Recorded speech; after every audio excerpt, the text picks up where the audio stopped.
Hey everyone. Thanks for being punctual and making it on time. I'm having a little bit of problems on Facebook right now, but we're gonna power through that joint because it always happens that way. But yeah, so those folks joining us on Facebook, I gotta do a few more things, but it's still happening. And this is our fall series, so it is being recorded in King County Public Health. We have a section in the page where folks can refer back. But thanks for joining us. With that, I am going to just announce some folks we're partnering with this fall series. So we're partnering with Shoreline Community College's WAVE and Anapesi program. So we just want to thank them for their partnerships, and Family Ways of King County community supporting pregnancy and parenting. And also, as I mentioned, our Facebook thing is we're streaming on Voices of the South Pacific. So thank you so much to Auntie Sylvia for allowing us to spread our message throughout this platform. But I'm going to stop sharing my screen and pass it over to our amazing therapist. Thanks, Seely. I love your energy. So good evening, everyone. Welcome to our part one of our inner wellness series, What is Therapy? I am super excited tonight. So for those who have not seen our classes before, my name is Scarlett Ekaroma. I'm a licensed marriage and family therapist and a boundaries coach. I work through my private practice, Elevate Healing LLC, and I'm licensed in the states of Washington, Florida, and Georgia. Tonight, it is, again, what Sala and I call these community conversations. So if you have questions, if you're on Facebook Live, please put your question in the comments. And if you're here in the Zoom room, please put them in the chat. We'll be monitoring both of those chat areas. So again, even if you're rewatching this and you have questions, please don't hesitate to put the questions in there as well, because that's what we are all about, to answer the questions that our community needs answered. So tonight, Sala will be running our class tonight, and I will be co-facilitating. And again, it's just an engagement. And so we will ask you to engage, or Sala and I will talk it over, take it over. Because we absolutely enjoy what we do. We absolutely love sharing the information for our communities so that we can continue to empower our communities about the information that's usually not given out to people who look like us. So with that being said, I'm going to pass it on over to Sala so she can formally introduce herself. Yes, thank you, Scarlett. So yes, my name is Sala Afalava. I am also a licensed mental health therapist in the state of Washington. And let me tell you, Scarlett and I enjoy having these conversations.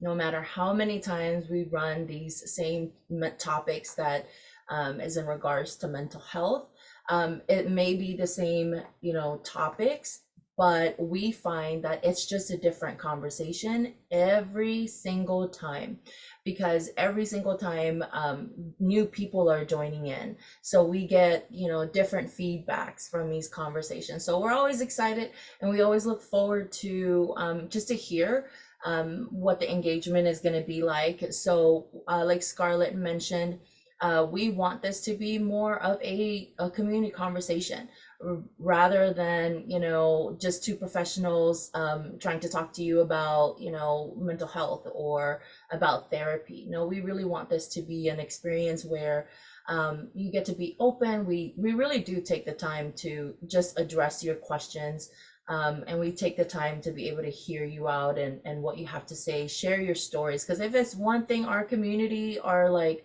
really good at doing, is sharing their stories. And so like it may be a question there, but we find that like a lot of our people like really enjoy just sharing their stories about some of these things that like we really often don't really acknowledge or talk about in our community. So we really just honor that and just want to take the time to be able to hear what people have to say. So but if you don't want to share, or not ready to like engage in that way, it's all right. Let me tell you, Scarlett and I are like talkers. Okay, we will talk your ear off about these things because we're so passionate about the work that we do. So however, we do hope that you are able to engage with us and ask your questions. You can pause at any point and just shoot your question over to the chat. But yeah, hopefully you'll be engaged. So let me pull up our presentation. You know, I'm a visual person, so I like to see what I'm talking about. So tonight's format is just on PowerPoint. So let me go ahead and share screen and then be able to share some of these things with you all. So as Sala's setting herself up, so if you are in the Zoom chat, there is a PDF form, PDF document that I just attached that is a summary about what Sala and I are discussing tonight. Thank you, Scarlett. Yes, so what is our conversation tonight centers around what is psychotherapy. And Scarlett and I know that when we, you know, in our communities, when we hear the word psychotherapy, all of these different stigmas and all of these different, you know, things come to, usually like negative perceptions sort of come to our mind, right? So we really want to break down what psychotherapy is, or oftentimes you hear people say therapy, but truly that kind of comes from this word psychotherapy. And all it is psychological and therapy, or therapeutic ways or techniques or interventions that is often utilized in our field and with professionals in our field, to be able to deliver treatment that is helpful for whatever it is. Psychological has to do with your state of mind. Psychological has to do with like your mental processes.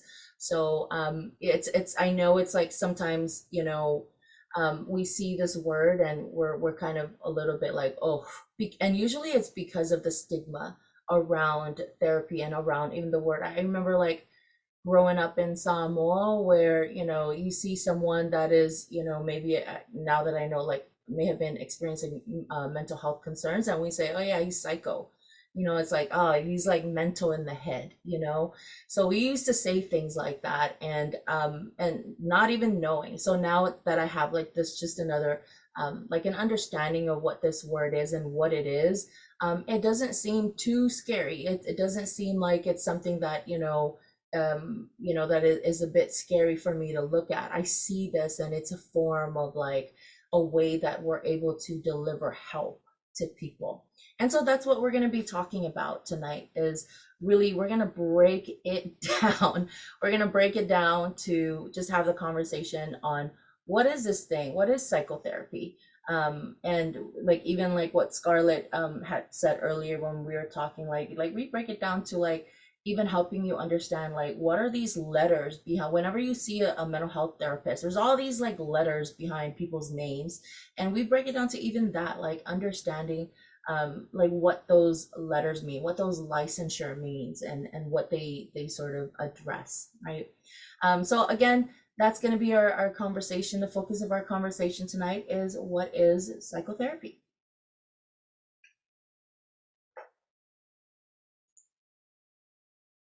Right. So I always, every time we introduce this clip, it's always refreshing to hear, to just, I think like for me, it's a way that it keeps reminding me of just how some of the people in our community views mental health, right? And what it is that, what they think mental health is. So the question that we tend to like throw out to our community just for engagement purposes is, when you think of the word, you know, therapy or even mental health, like what comes to your mind? And I'm just gonna give it a couple of minutes, and you know, maybe not even minutes, maybe just a couple of seconds. We're gonna pause here for a few seconds and then just kind of share.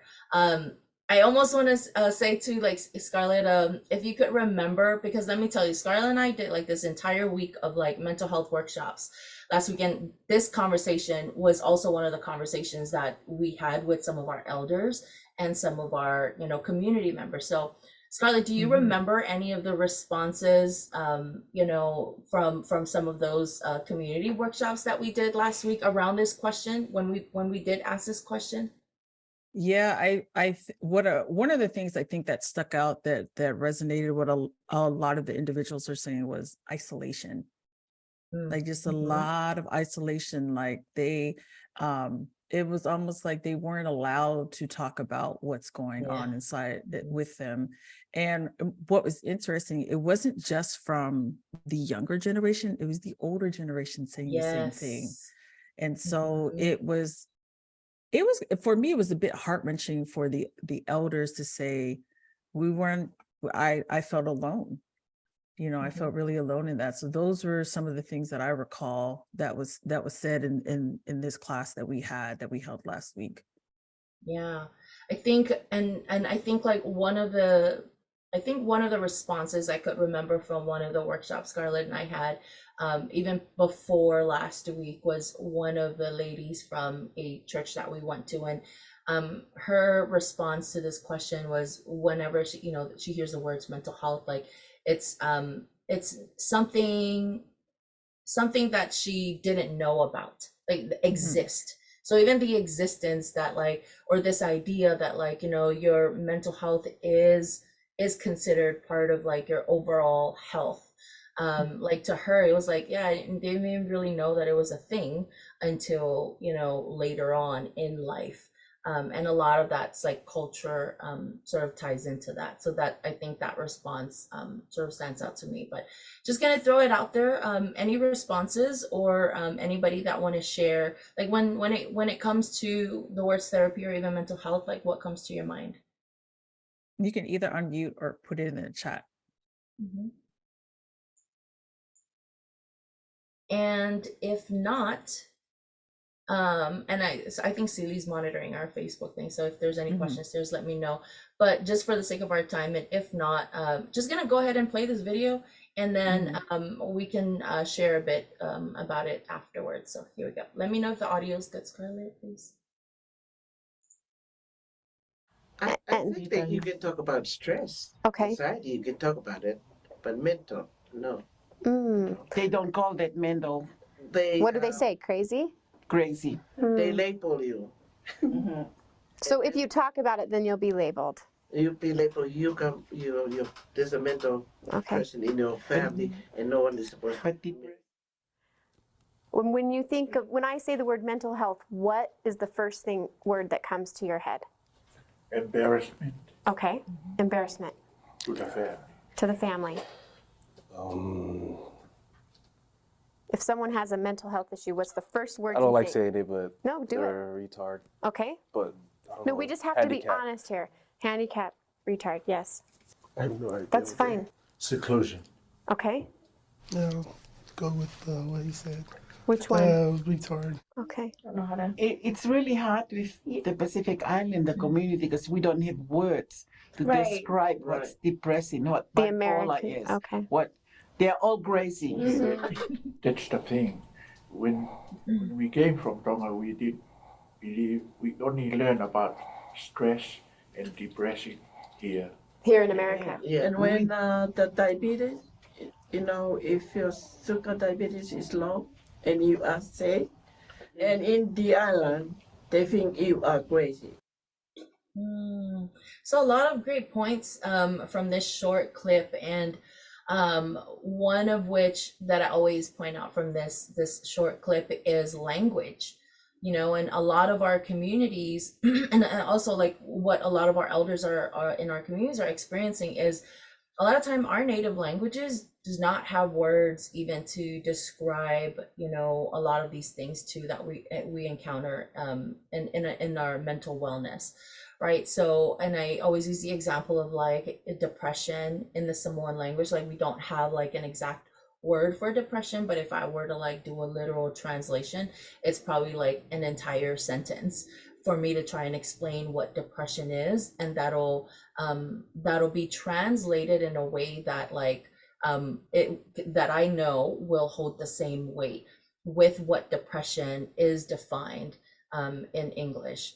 So there's that there where we don't have. And I think like just now, I also kind of think about like from this video when the one of the elders was saying he didn't really learn about mental health until he came to the US, right? Like, so and again, like that takes me back to what this lady was saying in one of our workshops, was that like she didn't know about mental health. Like she didn't know that mental health was like a thing until, you know, later on in her life when she's here in the US. So just like with this gentleman in the video, when he's like, I didn't know about mental health until I came over to the States, right? And so I think a lot of that too just has like, you know, it just ties into our culture and how our culture kind of weaves into those stigmas around mental health and around therapy.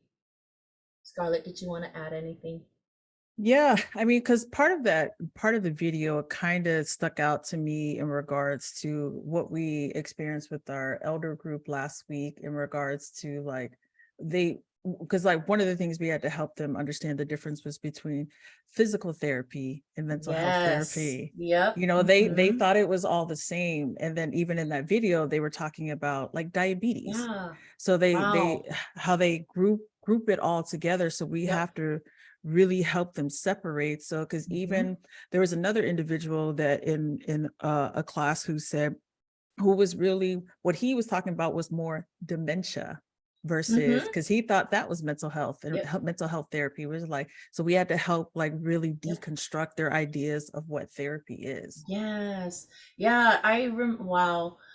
Yes, those are such great examples. And I remember every one of those ones. And I think that's what like really pulled at Scarlett and I's like heartstrings last week was just how like just the basic information about this avenue of help, going to therapy, mental health, talking about mental health, just like the basic information just wasn't being put out, or like our elders, our communities wasn't getting the quality type of knowledge and understanding that we think they ought to have, so that they can start utilizing these services. So those community sessions last week around this topic, especially with our elders, was very eye-opening.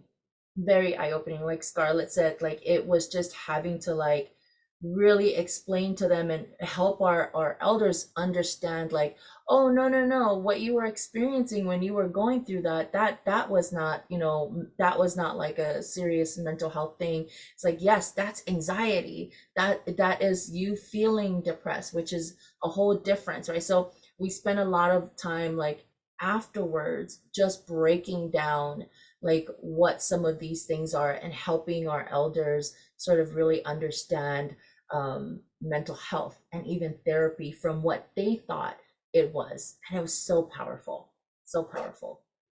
All right, so our agenda for today, pretty much we're going to define therapy. After this, we're going to go right into defining what psychotherapy is. We're going to go into different benefits of therapy and why it's really, really important for us as therapists to be able to develop that trust and then keep that trust, or what we call the sacred trust, in therapy.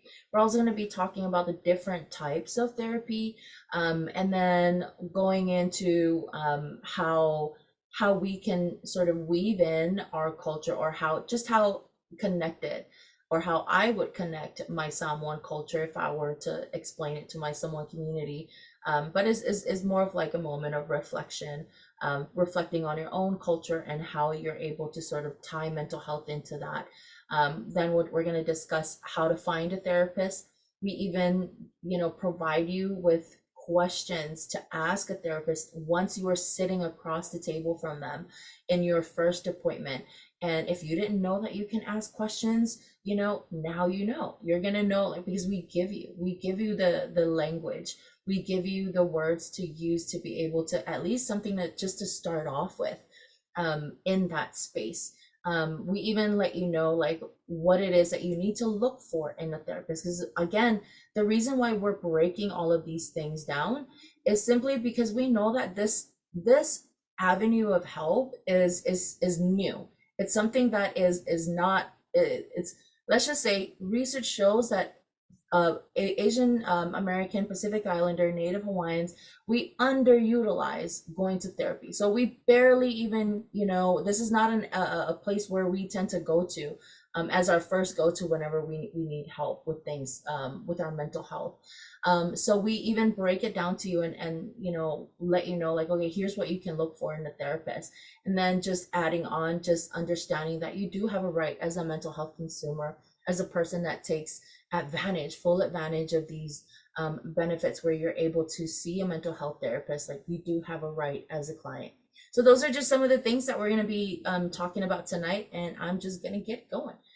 Let me know if you have any questions or anything else in the chat. And I'm sorry if you hear my dogs, because there's probably a DoorDash delivery. All right.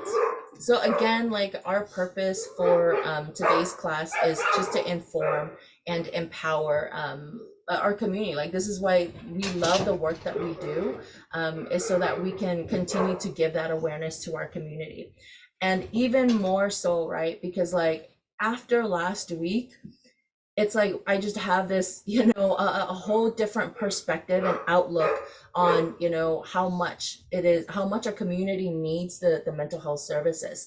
And so that really, I think, I don't know, you can share your experience, Scarlett, as well. But I think after last week and doing a lot of the community work, it really did, it not only like just kind of put a fire underneath my feet to like, oh my gosh, we got to keep going, we got to go hard for our community, because this is why we do all of these community conversation, like constantly, is because we want to empower.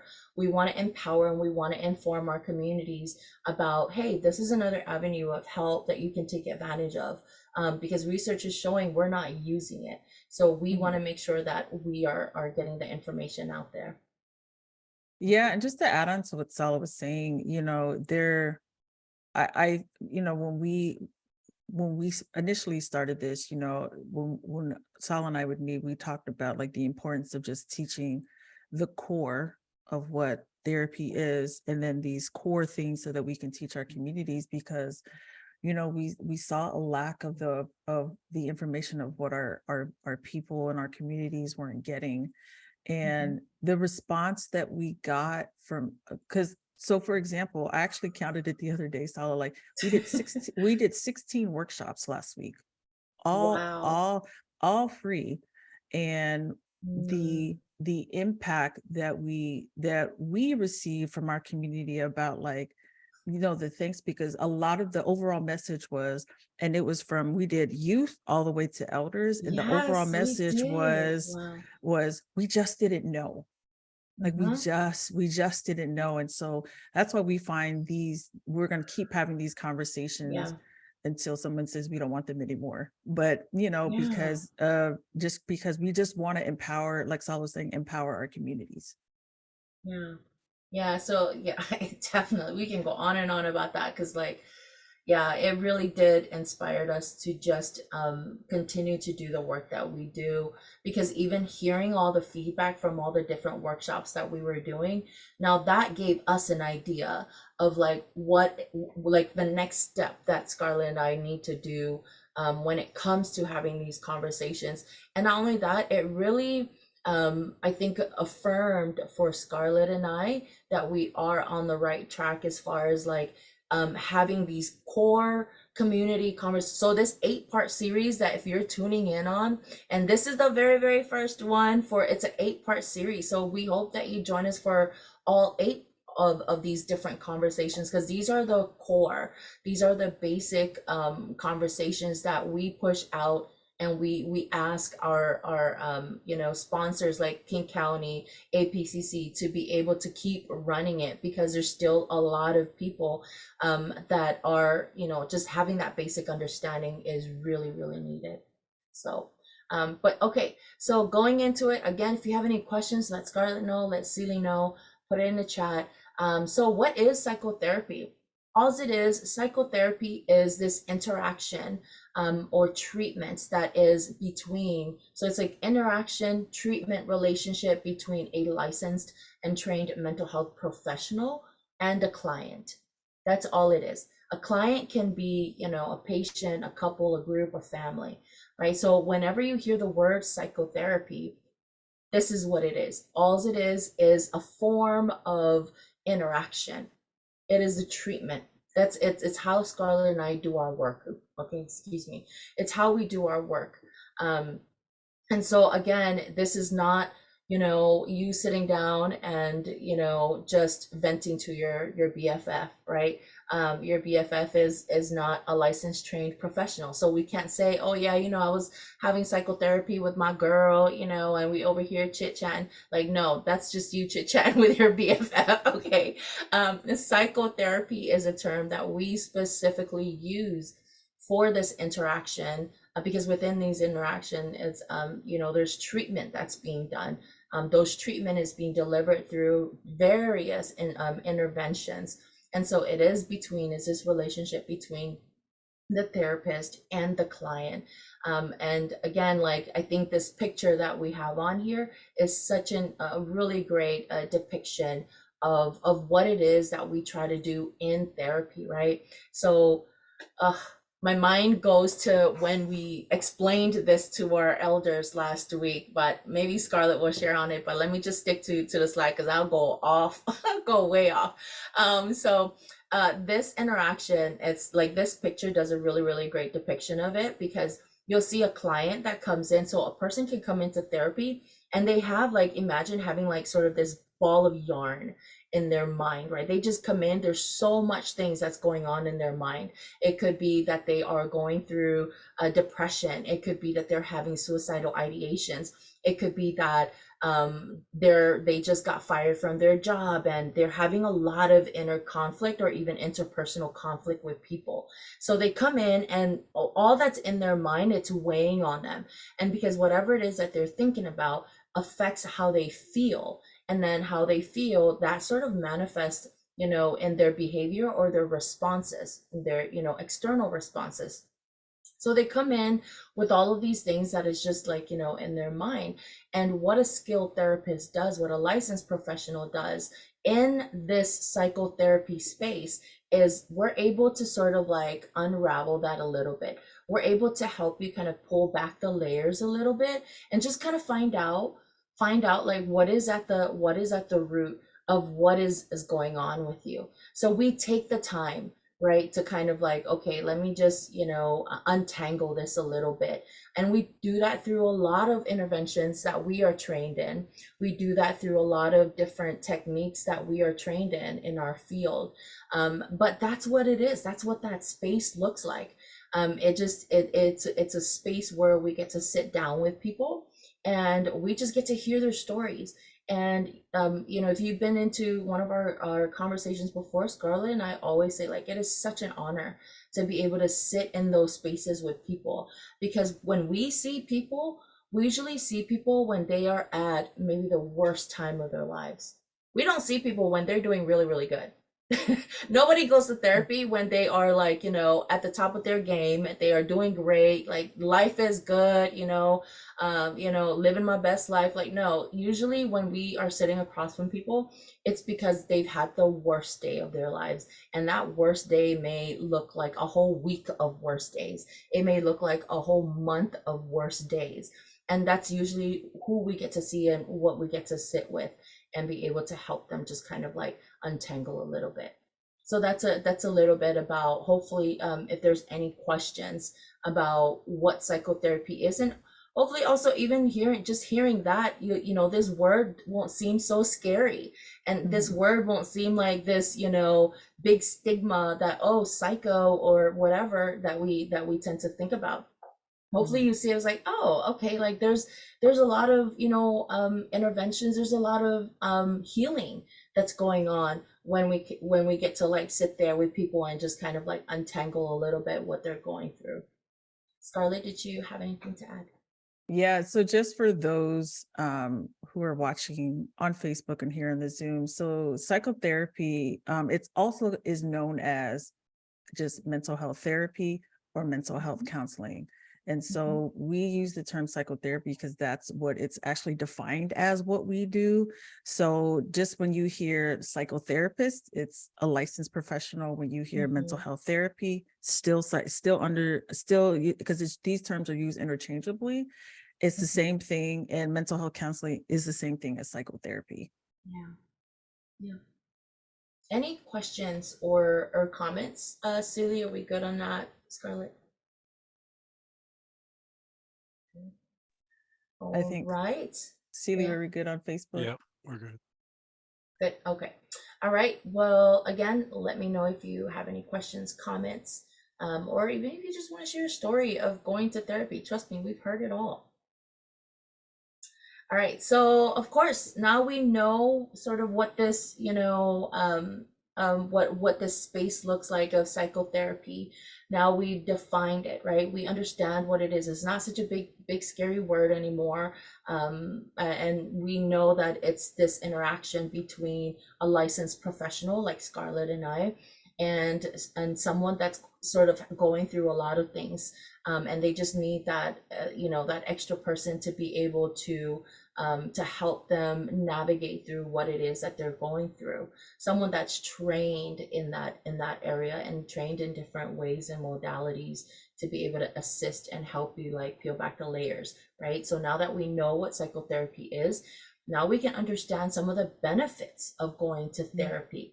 And there's so many benefits, and one of which that I think like a lot of the times like our community members don't really understand or are able to understand that like your mental health, how you're doing in your mind is connected, like it is part of you as a whole, right? So that's Hey, it, Sala, how you can think of, yes. So Go ahead. because I one of the things I want to, I'm gonna pause you because I want to address one of the things about the trained and licensed part, because we forgot to say that in regards to when Sala is talking about, if you go back a slide, Sala, when Sala is talking about somebody who is a trained licensed professional, what she's referring to is that therapists actually have to pass a state and government board. It is not, we are not randomly licensed by a company. We actually have to, everyone who is a licensed professional has a master's degree and up, and there are what we call postgraduate clinical hours that we have to complete. So for the state of Washington, it's 3,000 hours, and clinical hours means face-to-face. And so the other part, when we talk about like the letters behind our names, like you'll see on my name right here, it says LMFT, which means licensed marriage and family therapist. Salas will say LMHC, which means licensed mental health counselor. And on the summary, you'll see that we actually broke it down for each classification for each different license name.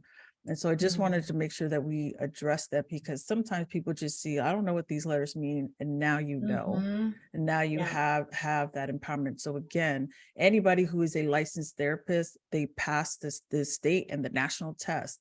It is not some random company who says, hey, you can be licensed. That's not, no, there's several boards that we have to go up to and say, hey, we did what we were supposed to do. And then the government says, okay, you can have it.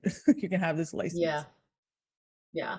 Thank you for bringing that back up and for clarifying that. That's so important to know. And yes, Scarlett and I have horror stories of just trying to accumulate all of those 3,000 hours. So just know that the licensed and trained professional piece, this is it, just because I also hear a lot of people say, oh, I'm a counselor, I'm a, like they work with they do a lot of community work, and maybe they're in like positions where they are in that, in a way, I think maybe even doing some counseling, but I know for sure that what they shouldn't be doing is anything with mental health. Right. So anything that has to do with like mental health disorder type of counseling, right? Because that stuff, you would need the licensure from Department of Health, like what Scarlett and I have. So, and that's just because we come across a lot of people that are just kind of, like, oh yes, I work with kids and I've counseled them on this. It's like there's a difference, with just kind of like having that certification, and then also And the only reason why we're really stressing on this is not that so we want to toot our own horn, but it's so that you can know the amount of time that someone that's going to be sitting across from you has put into work to be able to sit across from you and be able to help you with whatever it is that you're kind of going through, right? So not only do they have to go to school for 4 years and get a master's degree, but they also have to, even afterwards, they have to accumulate like 3,000 plus hours of licensure in order to be licensed. And then even after that, you have to take a test, like what Scarlett said, you know, a national exam that you have to pass in order for you to be able to, for DOH to be able to like kind of grant you that, you know, licensure to be able to sit across from people. And I think that's, I mean, rightfully so, because we don't want people to just sit across from other people and just kind of like, oh yeah, you know, I'm just over here dishing out advices and stuff. Like, no, that's not what we do. We don't dish out advice. You know, there is a method to our madness. There's a lot of interventions that we are trained in doing. So thank you, Scarlett, for bringing that back up. And to add on to what Sala said, in order for a therapist to keep their license, they have to meet continuing education courses every 2 years. And if you don't, you lose your license. And so just like Sala was saying, the postgraduate, it typically takes about someone to get licensed between 3 to 5 years to get their license. Fully licensure, yeah. Yeah, this might also be a good point, a good place where we can insert in. Someone in one of our workshop asked, like, well, how are we supposed to keep you accountable, right? Like, can you kind of answer that, Scarlett? Because I know someone in our workshop was like, well, you guys are sitting across from people and you're able to work with families and marriages and couples and all of these things, like is there a way for us to, like, you know, keep you accountable? Like, what if you do something, you know, to, like, you know, hinder, you know, our marriage or whatever? So can you for sure, can you yes, I remember answer that for us, Scarlett? Yeah. Yes. So one of the things that each therapist is supposed to give you is what's the form called, Sala? That it has it explains your rights, and then it has the therapist license number. All their consent forms? Yeah, on their consent form. So on each consent form in the state of Washington, it is a legal thing that we therapists have to do to provide everybody who's in front of us. And on that form, it has the license, the therapist's full name, their license number, when they were initially licensed, and then it has the Department of Health information. It'll either have the phone number or the website that you can actually go report the therapist about if there's anything that you feel that you were done wrong. The other part that you can do to see if a therapist license is active is you can go, because it's public information. So you can go to the Washington Department of Health and look up our credentials. And what happens is, if you have like a ding on, somebody has a ding on their license, the Department of Health will report that, and it will be when you look up that therapist's name, it will say what it is that happened and what were the results of that. Yes. So it's a whole thing, and this is the same standard that that your doctors, your medical professionals are being held up to. Like, it's the same thing, because like mental health is part of your overall health as well. So the same standards that your medical doctors are being held to is the same standards that we are being held to with the Department of Health. So yes, that is a way that, like, for some reason, some therapist did harm to you as a client in therapy. Like what Scarlett said, you can contact the Department of Health.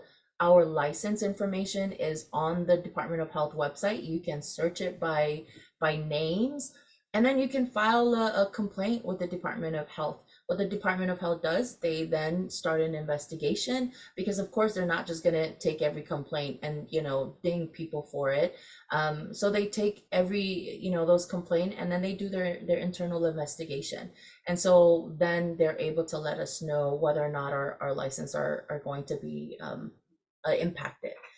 by that. So that's a way that you can keep therapists accountable. Absolutely. All right. Any questions, comments? All right. So again, benefits of going to therapy.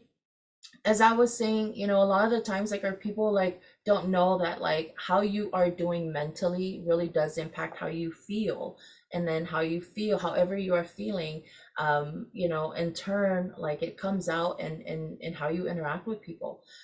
So a lot of the benefits of going to therapy is when you have that extra person there to that you're opening up to and you're talking to about what's going on with you.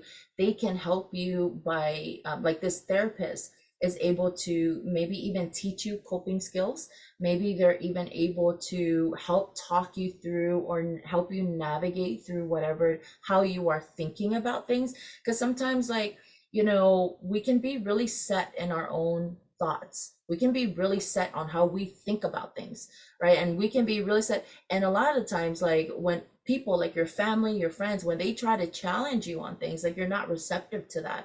But in therapy, when you have built sort of like this connection with a licensed professional, this person can sort of challenge your perspective a little bit about how you're thinking about things. I'm like, are you sure, you know, that this is, you know, so just depending on what you share with them. So they can kind of gently challenge you on things. And then you walk out of there with just a different mindset, just a different perspective in how you're looking at things, right? So again, like, it can help you to improve your relationships. Like, if you're having relationship concerns, sitting down and talking with a therapist about it. A lot of time people are like, man, I don't like talking about stuff, you know, like, I'm all about that action. You know, it's like going to therapy is a form of action, you know, is an actionable step, you know, because a lot of time we're like, man, I'm all about that action, boss. You're like, look, look, going to therapy is an actionable thing that you are doing. Okay. So and being able to take that actionable step in taking care of your own mental health will do a lot of great things. But like I said, therapists can help you through by giving you coping skills, how to manage what you're going through, how to understand even how you are feeling. Because a lot of time we come through this so much. Like, we have a lot of people in our communities that like don't even have the words to identify how they are feeling, right? So whether you coming to these community conversations, oh gosh, I'm telling you, you will leave knowing how to identify your feelings. So come to our next community conversation down the line. But in therapy also, so look, even these community conversations, let me tell you, you can save a lot of money going to therapy as well, just by getting some of these nuggets in these community conversations. Because what Scarlett and I are sharing with our communities in these conversations are the same things that we are using. Not all of it, you know, because there's a lot more that we do use in therapy, but these are some of the tools that Scarlett and I have pulled from our many years of like school and what we understand, and we're sharing it with our communities, you know, all for the sake of, like, you know, our community and our people knowing and understanding what mental health is, and then how that can help them. Scarlett always says all the time, like, a lot of times our people like to suffer in silence, you know, and we see that a lot. And so you don't have to, like, we're here to let you know, like, you don't have to suffer in silence. You can, like, you see Scarlett and I, just like you, like, you know, we are licensed professional that you can talk to when you are going through things. Okay. Scarlett, did you have anything to add? Yeah, I'm going to add something. Then there was a question in the chat. And so just for transparency, I'm a person who goes to therapy, and I enjoy it because thank God for therapists, especially a good therapist, especially when you find one who gets you. And that's why it's important that we talk about these things, because it's a different conversation, a different experience when somebody gets you and you don't have to explain who you are. A lot of what we talk about in regards to, you know, part of the benefits of going to therapy, one is find somebody who's culturally sensitive, where you don't have to explain your culture, that they know it. Because if you're having to explain your culture to a therapist, it's probably not the one you want to go to, because it's tiring. because you just want to show up as you. You don't want to show up as somebody who has to teach somebody, because then the session is not about you. It's about how you help this therapist. That's not okay. So I just wanted to add that. So the question in the chat is, in some cultures, mental health and how you feel is not considered to think about generally is not considered to think about, generally speaking. How do you introduce therapy to them without distancing them further? It's a good question. Yeah, I'd say it's about sort of meeting them where they're at, right? So wherever, and of course that's a general question statement, but you know, I think it's just being able to meet this person, like wherever they're at. If they're not ready to go to therapy, then how can you, as a person that you know, maybe the benefits of going to therapy, how can you introduce some of the other resources that kind of sets them up to, you know, to get to going to therapy? Like, and some of those resources could just be, you know, a lot of maybe there's a lot of group collaborations, like even, you know, just people that are maybe, this is an example, people that are maybe have experienced, like, you know, maybe a similar or just experienced trauma in general, and they have sort of like a support group that they get to go to and just be able to like just talk about, you know, their experience, because there's a lot of healing that goes on in those spaces as well, right? Even things like, I would say, like, for example, some people, like, they use they're very in tune to like self-help information or resources. So even directing them to different self-help resources is a way for you to be able to meet them. Like, that is a way that I can think of. You're able to meet this person where they're at, because one, they're not ready to go to therapy yet. That's okay. I think continuing to check in on them and continuing to let them know, like, well, if you're not ready to go to therapy, you know, like, here are some, whatever it is that you're going through, here are some self-help resources that just kind of, it gives them a place to start, right? And then not only that, I think just continuing to normalize having conversations around going to therapy with this person, because a lot of the time I would venture to say that our people are a bit hesitant to going to therapy, usually because of their stigma around it, right? So stigma is usually like, you know, negative perceptions that we have about something, right? So even like, depending on your relationship with this person or how well you know this person, you know, do you know some of the stigmas that they have around, you know, maybe going to therapy, and then just kind of gently talking to them and addressing some of those stigmas. So again, just continuing to have the conversation around going to therapy and seeking help in that way. And then also, if they are not ready to go to therapy, can I just say, you can forward them our 8-part series, and you can let them know, look, you don't even have to put your camera on. These are 2 licensed mental health people that are just giving out this free information. So you can give them our flyer, and they can tune in. They can pick a topic, even if they want. They can pick a topic that they feel like, oh man, I really want to know how I could navigate cultural stigmas around mental health, or oh man, I think I need to know how to implement some boundaries in my life. And then whatever that date is, look, they're able to join us. This is why we keep offering this resource, right? Is we want to just make it available to our community. So if they are not yet open to therapy, that is okay. That's okay. We can start where we can start. We can start meeting them wherever they're at, and that can look like just giving them information to our 8-part wellness series. Great question. Such a good question. Anything else? All right. Yeah. We're gonna keep it going. Oh, sorry, go ahead. It might be covered in your slide, but I got a text question of, like, you know, as people of color who don't like do this for, like, what can someone expect to pay, or what's reasonable? Like how much does it cost to do this? Well, so here's the thing. We have to look at the value of what we need for our life, because our people spend a lot of money elsewhere. We do.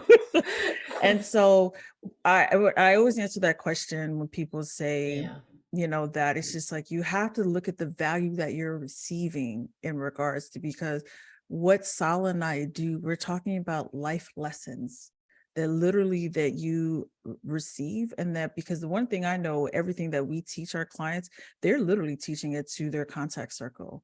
Because I hear all the time my clients say, man, I this is what I told my friend to do because I got it from you. I'm like, oh, okay, well, make sure you're not doing therapy, please. So there's that.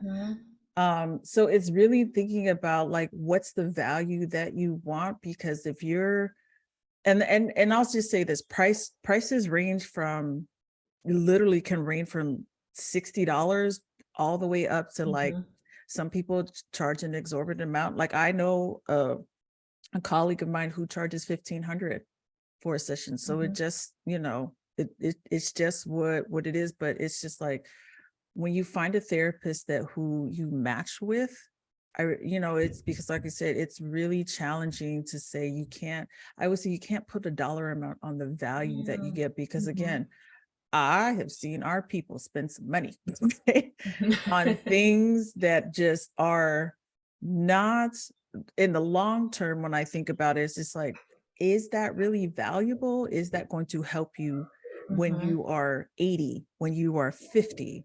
So that's how I would answer that question.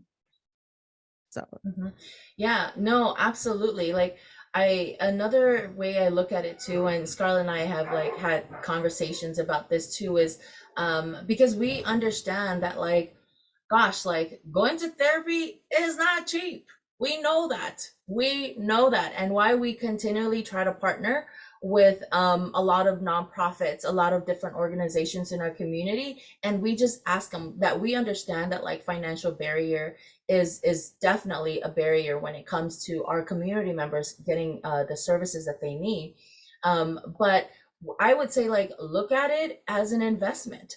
And a lot of people, and I think like that's what going back to what Scarlett was saying, like sometimes depends on how we look at the service that we're getting, right? So if we're looking at the service and we're like, oh my gosh, like it's too much, like it's too expensive, because like, there's no way that we're able to like afford this and things like that. But I think at the same time, at what cost of not doing this service is it costing you, right? So I would always kind of look at therapy, or how I would explain it to our community. It's like, gosh, I know that this is something new, and I know that it's often like very costly, but look at it as an investment.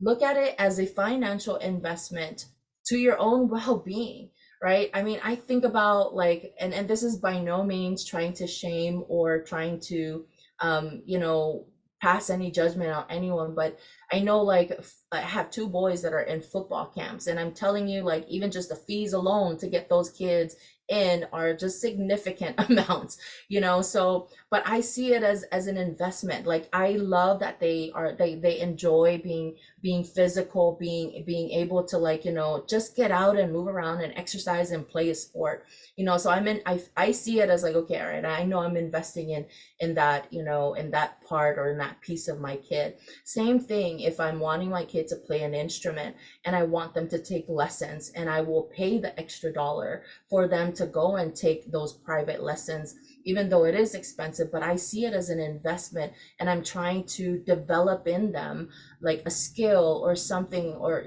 that'll hopefully kind of drive their passion in whatever it is that they want to do in the future. So it's the same thing, I think, and feel like we should see and view therapy, is just to see it as an investment into our own in our own well-being.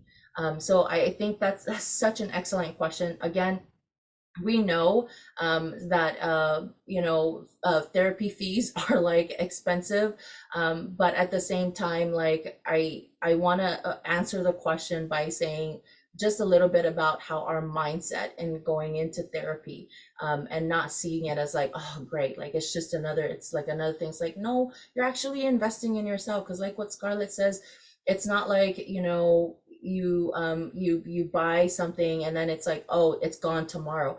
These are literally life skills. Like one of our workshops, a mom that joined one of our workshops was there with her kids, and she saw Scarlett and I in our workshop, and she recognized Scarlett, and she's like, that lady looks familiar. And we're like, oh, how do you know Scarlett? And she's like, I remember putting my kids in therapy years ago, and after therapy with Scarlett, now my kids they were going through things, when they were little, but now they continue. I think her exact words were, they continue to use the skills that they learned from Scarlett in therapy, right? And so this is like years later. Like I had to send Scarlett like a picture of the lady for her to remember this lady in therapy. But that just it's an example of like, this is not, like, oh, we're paying for a service and this service is going to be done the minute you lay. Like, no, these are lifelong skills that we are also kind of implementing and teaching you and showing you, so that you can live the rest of your life and be able to manage and cope with whatever it is that you're going through. Yeah, I remember that because that was a Samoan family. It was a family of six kids, mom, and for her to say that, it definitely brought me to tears because I had seen them I think like 6 years ago. And for them to say, we still use the skills that you taught us. Mom, I remember the mom said, I still use the skills you taught me. And I'm like, that's what we talk about. This is an honor to do this for our people, because we're teaching them things that we weren't, initially taught as we were growing up. Yeah. Great questions. Thank you for the questions. Thank you. All right, so for the sake of time, I'm gonna keep this train moving. All right, so building trust in therapy. So therapy, like we talked about, that space between a licensed mental health therapist professional and a client. Like, it's such a sacred space that we know as trained therapists that right off the bat, we're not in there, all right, now go ahead, tell me your story. What happened with you? Like, no, it's like oh gosh, it's just having to like delicately navigate the conversation, the relationship in the beginning. And in the beginning, it takes a lot of us building trust with people. So that can come in the form of like just getting to know people. Like, what do you like? What do you like, well, what else? It's like, oh, just any kind of information that we can elicit from people to let us know a little bit more about them. And also the same thing where, clients would sometimes be interested in just what we do and the work that we do, and that they'll ask questions. But a lot of the time, like, that relationship or that trust, like, it's such a sacred thing that pretty much what you've got to take away from this slide is that it takes time for us to build that trust with people, because we understand that, like, when people are sitting across the table from us, they're going through, like, the worst days of their lives, and it does take trust for them to be able to open up to us. So we know that for some people, they will get in there and they would just go ahead and share. They just feel comfortable enough where they'll just share what they're going through. But for some people, because of what they've experienced and maybe a lot of the hurt and the pain, maybe even from therapists before, it takes a little bit longer for us to try and develop that trust and build that trust in therapy. But that space right there, it really is sort of this protected setting where a lot of emotional conversation happens, a lot of insights also happen, because as we are learning more about what you are going through, we're also providing you with tools and information and new insights for you to be able to kind of manage what it is that you're going through. So building trust in therapy in the beginning is really important. Scarlett, did you want to add anything to that? Yeah, so hold on for a second, Aunt Sylvia. So one thing about, and we'll get to your question. One thing about with therapy, we don't share your information with anybody. So we don't, if somebody calls and asks, hey, was Sala in session today? I can't even acknowledge that they were there. So that's how protected that space is, that sacred space is. The only time we have to share information with the proper authorities, it's called limits of confidentiality, is when you have thoughts about harming yourself, harming someone else, if there's child abuse, animal abuse, or elder abuse. Other than that, like, you can tell us anything, but we can't, we are legally bound by our ethics and our laws that we are not allowed to say anything to anyone. So just wanted to add that. So Auntie Sylvia, I know you had a question. Go ahead and unmute yourself and ask away, please. Hello, thank you so much, for giving me the opportunity. This is one of the top topics, that I think it's very, very relevant to our community abroad, especially the Pacific Islanders. But what I was just thinking about, seeing, like my kids are all grown up now. Now it's just like having grandchildren, is seeing, like, and knowing the people in our community, how very, very important, as far as mental health and also the supportive of each other as we exist as a communal, we take care of each other and we feel obligated, when there's any events or anything that happening, funeral, birthday, whatever, etc. So what I'm trying to say, that I really think, as far as my experience, is like, to make sure that we have something supportive of the parents or whoever is raising, or taking care of the young children, because if we have all kinds of programs, for the children and for the youth and like drug prevention and everything, those are all great. But if they don't have the support from home, they feel depressed or they feel neglecting. And just like the quotation, in English, it say the fruit does not fall far away from the tree. Whatever the parents like, that's how the kids, will grow up. It doesn't mean, that they have to be a well-educated parent, or have any college degree or anything, or even the limited of English, but if they showed, oh, I have to take my kids to school, I have to pick them up, I have to be there when they have meeting or any school event, anything, whatever they interest, and they draw that, the kids, will see how the parents, participate in showing support. When they feel like there is missing a space, in between, and nobody really, they feel like they don't care, they have to go find, the kids, will go out and find, like, spots or areas or environment, or associate with people.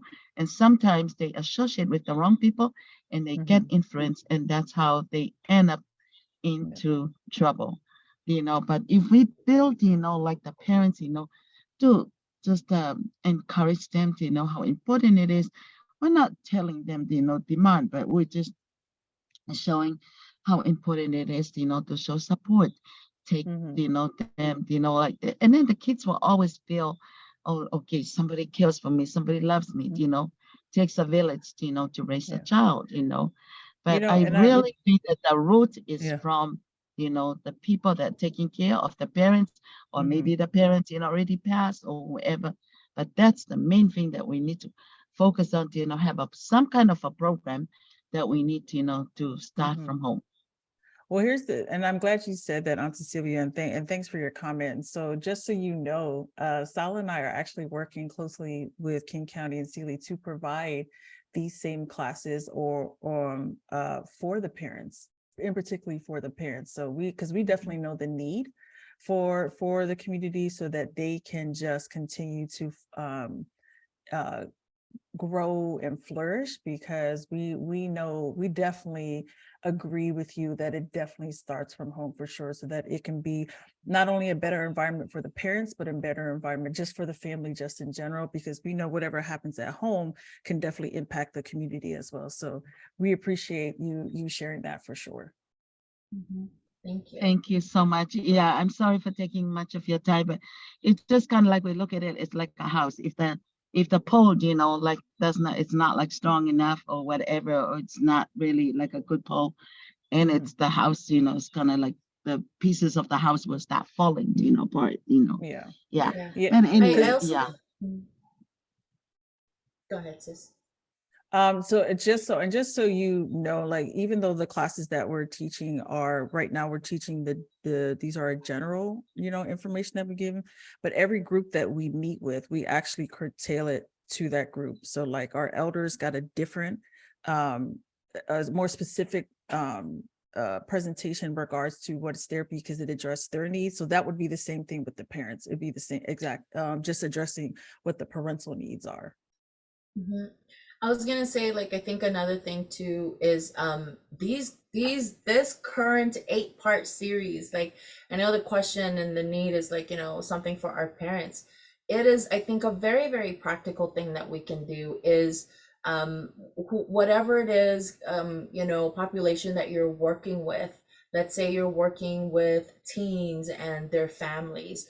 It's a matter of, like, when I say practical, that's something you can like take and do right then and there, is being able to maybe even host a night where we have one of our community conversations right here in one of our 8-part series, and invite the youth, invite their parents to come over, and you could have your snacks, making it like, just kind of different ways that you can normalize, just like, all right, we're gonna sit here and we're gonna hear Scarlett and Salah's class on boundaries, or we also have one that's catered to parents and teens of runaways, right? So that, even that, right? So I think, like, again, a practical thing we can do is being able to give the information of our 8-part series to those people that we say, like, oh, I think, our parents need to get this information. Awesome. Invite them to our next the next part of our 8-part series.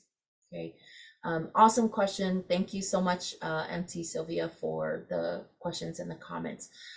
So talking about different types of therapy, there are different types of therapy. There's individual therapy, which is just the therapist and the client, one client. And then there's group, which is several clients, 2 or more, that participates in therapy. And the therapist, the licensed therapist, is sort of like the facilitator, or that is navigating the conversations. Those group therapy as well are also tend to be intentional. So it is serving sort of like a need, whatever that need is of the group.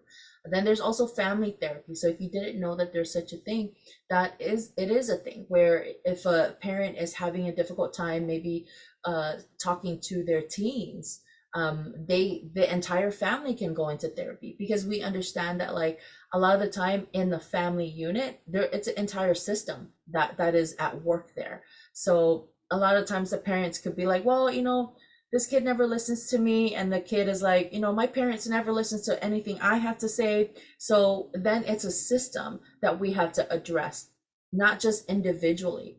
So we understand that whenever a family comes into therapy, we understand the need of the family, and whatever it is that they're presenting with, and we try to meet the need of the family unit, and not like just individuals within that family.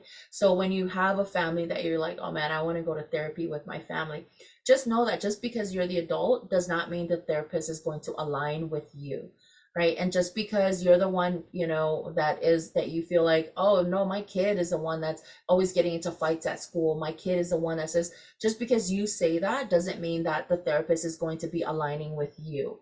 Like, no, the therapist sees the family as a unit. The therapist tries to identify what the concern is for the entire family, and not just for one individual, because we know that for people, for it doesn't matter who it is in the family unit, like how one person interacts in the family or respond definitely impacts how the other person responds and reacts in the family unit.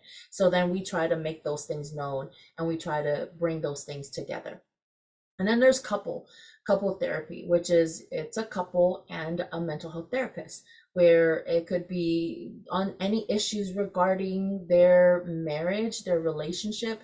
It could even be a premarital type of counseling where maybe the couple is getting ready to get married and they just want to address maybe some of the things that they've experienced individually in their past that they trying to ensure that they're not bringing into their marriage when they do get married. Okay, so again, the types of therapy, there's individual therapy, there's group therapy, there's family therapy, and then there's also couples therapy.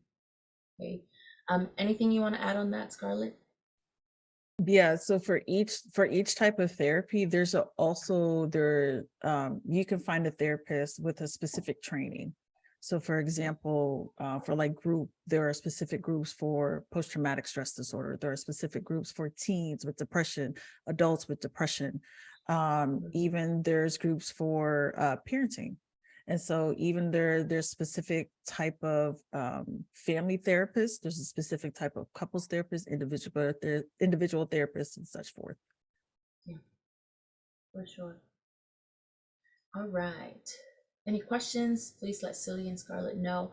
Psychotherapy meets culture. So of course, like we understand that this avenue of help, psychotherapy, is something that's absolutely new to our cultures and our communities.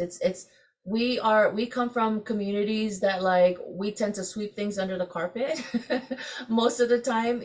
We tend to like just not talk about things a lot. We don't really talk about our feelings. We don't really we just don't really talk much about things that we're going through individually. And a lot of that is because maybe we are a bit hesitant because of what our families and our villages and our groups might, the repercussions that they might get as reflected back to you because of something that you're going through as an individual. So we absolutely understand that. But I always use the example of like my own culture because I'm Samoan and I understand the Samoan culture, better than I would in understanding like, the Tongan culture or the Filipino culture. So whenever I'm trying to relate and trying to explain what psychotherapy is and the work that I do to people in my community and my culture, I explain it to them in terms that I know that they would be able to understand. Right, so I let them know like there's this term in the Samoan language called va fealoaloai, right? So and all that is it's a relational space. It's this concept of relational space between Samoan people, and in that relational space, like a lot of sort of communication, like sacred communication happen, or like important communication happen, or a lot of negotiation happens in that relational space that we call Va'afeloaloa'i in the Samoan culture. So when I'm sharing this, I usually ask people, just reflect on your own culture. And because there probably are things in your own culture that you can tie into mental health and into this sacred space of psychotherapy. So again, like in this sacred space or this relational space of therapy, and I'm explaining it to people in my community, that's how I would term it. It's just this relational space that I get to have the honor of conversating with you and being able to share some sacred things with you, and you get to share sacred things for you, and I have the honor of being able to hold that sacred space for you. And part of that honor of holding that sacred space, like what Scarlett said earlier, we are bound by law and ethics in our profession as mental health professionals to keep that space sacred. And to keep that space, make sure that like whatever is shared in that space, whatever transpires in that space, it does not leave that space. The only time it leaves that space are the times that Scarlett had mentioned earlier, right? When the person is communicating to us harm to themselves, to other people, even to just our most vulnerable populations, right? And so whenever someone communicates that to us, that is the only time that we are bound by law to tell someone else, like, hey, so-and-so told me in therapy that this is, and we contact the proper authority in that matter. That's the only time. But other than that, it doesn't matter if like you see me around, because our communities are small. So a lot of the fear around going to therapy is, man, what if I see you at the next Samoan cultural week, Sala? You're gonna be like, it's like, if I see you on and around like the community, I will not even acknowledge you. And that's not us trying to be rude or trying to be mean, but it is because of what we do. We're not going to acknowledge you until you acknowledge us first, because people that I'm with, maybe I'm there with my husband, my kids, my family, and the people that I'm there with, right? They know what I do. They know that I'm a therapist. So if they see me talking to like, Celie at the festival, my family could be like, oh, maybe that guy is like in therapy with Sala, so maybe that's why, like, because like I don't, my husband and I have a lot of mutual friends, so all the friends I know, he knows. So anybody else outside of that, he'd be like, oh man, I think that dude is like in therapy, so we never want to give out that perception, which is why we don't acknowledge people, right? So that's another example I use to like share with people, like this sacred space that we keep talking about, and how much and what it is that we do to keep that space, to continually keep that space sacred. Scarlett, do you want to add anything? Just a comment. So one comment on Teresa from Facebook Live says, health is wealth, the most important investment. Thank you for that. I think the comment that I have is, when we explain to our Samoan people, that relational space, that sacred conversation, it's a really neat experience to have, to see them have that light bulb go. They're like, oh, okay. And just literally from our young kids all the way to our elders, because that's why we talk about the importance of somebody who understands you. So that's all I want to add. Yeah, thank you, truly. Yeah, absolutely. Even I remember just explaining it to our elders, like you said, because then it's like in the beginning and we trying to explain psychotherapy to them and they're like, oh, okay. But then once you use concepts from your own culture, and it's like, oh, okay, yeah, got you. They're like, oh, why didn't you say that before? Kind of like approach. So that's why we always try to tie it in. And during this, like, we always tell people, like, reflect on your own culture and see what concepts or aspects from your own culture that you can relate to, and be like, man, that kind of, Sala, whenever you talk about psychotherapy, that kind of reminds me of this concept in the Chinese culture where we do blah, blah, blah, blah, blah, whatever that is, right? So same thing. That's kind of what we try to do. All right, now here's the, oh yeah, go ahead. So go ahead. So another comment is from Facebook Live. It says, I need this and would love to have someone to talk to about all the things that are going on. We got you. Don't worry. For sure. Thank you so much. And so here we even, we want to give you the roadmap to finding a therapist, whether that is Scarlett and I. Scarlett and I are not going to be here like, yes, we are the only therapist. Look, we want you to find the therapist that you are going to feel like you are able to trust and connect well with. That's what we want at the end of the day. It doesn't matter if it's Scarlett, and trust me, our feelings will not be hurt, okay? So here are some different ways that you can find a mental health therapist. Connect with your healthcare provider. Usually this is like your doctor that you go to for your annual appointments. If you are noticing signs and symptoms of like mental health concerns, you can let your doctor know and say, hey, you know what, do you happen to have any referrals for a mental health therapist? And doctors can provide that for you. And I put this as connect with your healthcare provider as one of the top places to go to, because our communities, like, they are more likely to go to a medical doctor than they would to anything else. Like, if anything else, like, they'll go to see their doctor for everything, even like mental health thing. They'll be like, oh, doctor, you know about, what's going on in my mind. So our community members, like, they're usually more likely to go see a medical doctor than they would like anything else. So that's why, if you do, that's okay. And if you do, just know that your medical doctor, the only way they can help you is to give you referrals to maybe different therapists that are in your area, in whatever area that you're in. They can look that up and give you that information, and then you can contact those people on that list. You can also utilize your insurance. A lot of the time, your insurance company will, let me go back. a lot of the time, like your insurance company, they have what's called in-network. So that means they have a list of all of these providers that accepts your insurance. So that's what in-network is. And so whatever insurance company or provider that you go with, you can give them a call and ask them like, hey, what are my mental health benefits? And also are there any therapists that are in network with me that lives in my area?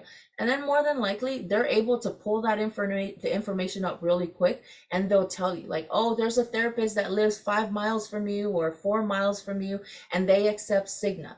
They accept Medicaid, they accept this, you know. So contacting your insurance network is another way that you can find like a mental health therapist.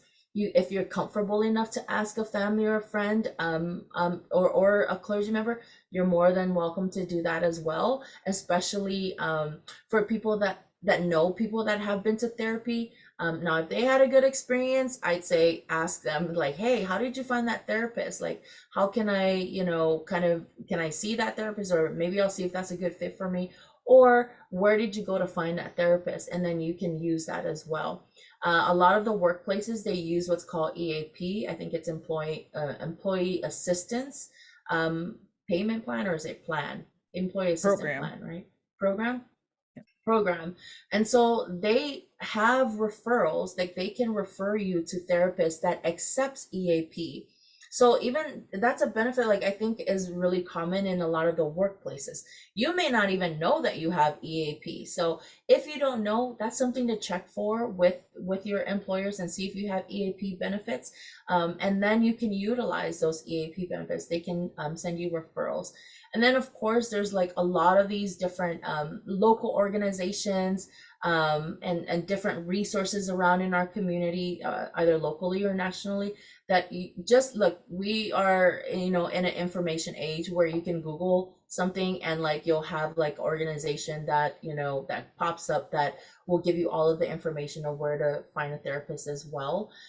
So those are just some of the ways that you're able to find a mental health therapist. I think on the cheat sheet, Scarlett, can you talk about the cheat sheet and I think the information that we have on there as far as the websites? Yeah, so on the cheat sheet that's in the chat. So what it is, you'll see 2 websites on there. It's multiculturalcounselors.org and Psychology Today. I always recommend multiculturalcounselors.org because that is specifically for therapists of color in the state of Washington. And so it literally breaks it down by ethnicity, by language, by religion, of whatever you're looking for. And then when you go on there, you'll see the only 2 Samoan therapists in the entire state of Washington is Sala and I, because that's how much they break it down. Psychology Today is a more of a national actually they're becoming international to therapist database, and you can look up a therapist by your zip code, you know, in Psychology Today when you do your search, or you can just look in regards to ethnicity as well. They don't but the thing about it, like what I noticed with Psychology Today, even if you say Pacific Island therapist, they'll still give you all therapists who work with Pacific Islanders who are not Pacific Islanders. So that's just the difference between the 2 is what I would say. Yeah, thank you. So a lot of great information on that cheat sheet that that Scarlett had put in the chat. Here are some questions to ask a therapist. So see, we went from identifying this big scary word of psychotherapy to, you know, understanding the benefits of going to therapy, and then just kind of taking you through some a way that we can interweave our cultural aspects there into therapy. We talked about where you can find a therapist. So now you find yourself sitting across from a therapist like Scarlett and I. Now what, right? And so a lot of times, like, people don't understand that, like, you can ask questions to your therapist. And also, if you feel like this therapist is not a good fit, you're more than welcome to find another therapist. Like, it is absolutely okay. So here are just some of the questions that we put together that you can just use as a tool to like ask that therapist. Remember, you're trying to find if this therapist is a good fit for you. Okay, so that's why these questions are there. So how long have you been practicing? How much do you charge? Like right off the bat, it's okay to ask that. What are your sliding scale options? So a lot of the times, like some therapists, they'll have their regular set fees, and then they'll also offer what's called a sliding scale fee. A sliding scale fee is usually like discounted rates or discounted fees. And a lot of the time with therapists, they can only accept a certain amount of discounted fees or clients that she can take on that will be on her sliding scale fee range. She can only take on a few amounts. So sometimes you'll find a therapist that like, oh yeah, I got room for a sliding scale client, that means you'll get to pay whatever their discounted fees are. So look out for that thing. And that's only if you are if you're choosing to pay private pay, or if you're choosing to use insurance, then I think maybe some insurance will do like a copay or something like that. But the therapist will explain that to you. But if you're private pay and you're just paying right off the bat, and then you're also paying right off the bat with those sliding scale options. How long are the sessions? So sessions are usually 60 minutes. Like, that's usually the amount of sessions, but it's also common for therapists to have their sessions at 30 minutes and 45 minutes. What experiences do you have in working with depression? Whatever it is, we put a blank in there because you can fill it in with whatever you want to go to therapy for. So what experience do you have in working with a kid of like my parents? I grew up with my parents being alcoholic, and I feel like I've developed some, whatever it is, concerns that's starting to affect me. What experience do you have in working with children of alcoholic parents, right? Like fill in the blank. How can you help me with my anxiety right now, right? So those are just, whatever it is, fill in the blank. So Scarlett and I, we just wanted to give you some language. We wanted to give you some words to empower you. Again, remember, our goal is to empower you. We want you to be able to sit across from a therapist. We want you to leave tonight and be like, you know what? I can call up a therapist right now. I can ask all these questions. Like, you feel confident because now you know what to expect when you go into therapy or when you use this avenue of help. Scarlett, you got anything to add? Good. All right. Okay, what to look for in a therapist. So these are just some of the things that you can look for in a therapist, like their education, how long they've been in training, their licensing. Like Scarlett said earlier, we, like our education and like licensing to get to where we're at is extensive. So sometimes like even just making sure that the therapist that you're looking for is like they've got some years of experience, right? A lot of times too with therapists, they tend to like you'll see therapists that are specializing in certain things.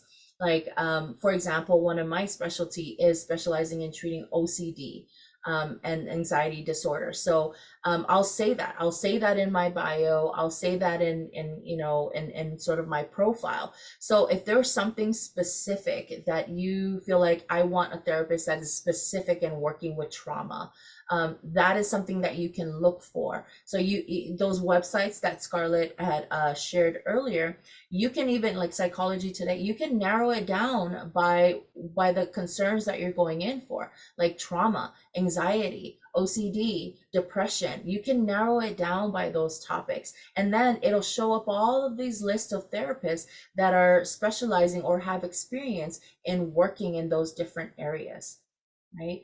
I think for some people, even like their insurance providers that they work with, like sometimes for people, it's like, do you accept my insurance? That's a question I get a lot, is a lot of people just kind of emailing in and be like, hey, Solid, do you accept Primera? Do you accept Cigna? Do you accept this insurance, right? Because then if I say, I don't accept this insurance, I'm not paneled with insurance, but what I can do is I can provide you with a super bill to be able to, you can give to your insurance company for possible reimbursements.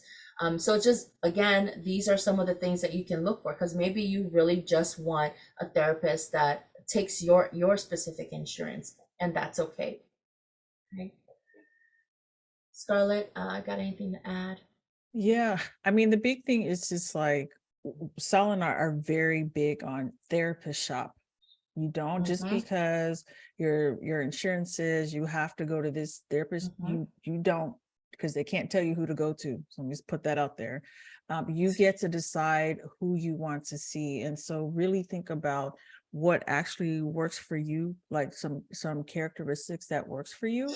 So for example, if you want somebody who's more direct, then look for that. If you want somebody who has a softer approach, then look for that. So those are some of the things we want to advise you all to do when it comes to looking for a therapist. And then you're right. As a client, a lot of the time, again, because we don't use this mental health, going to therapy as an avenue of help, we don't even know, or we're not aware that we have rights when we do. And a lot of these rights applies to a lot of the things that we do. Like, for example, you have the right in that therapy space to be treated with respect and dignity and privacy. You have the right to receive those services without regards to race, to creed, to national origin, to religion, to gender, all of that, right? So just understand that when you do go into those therapeutic spaces, you have a right as an individual. You have those rights, and we have, like, this is our WAC, this is our Washington State law around that. So we just want to point out how, like, just know that you have rights as a mental health consumer.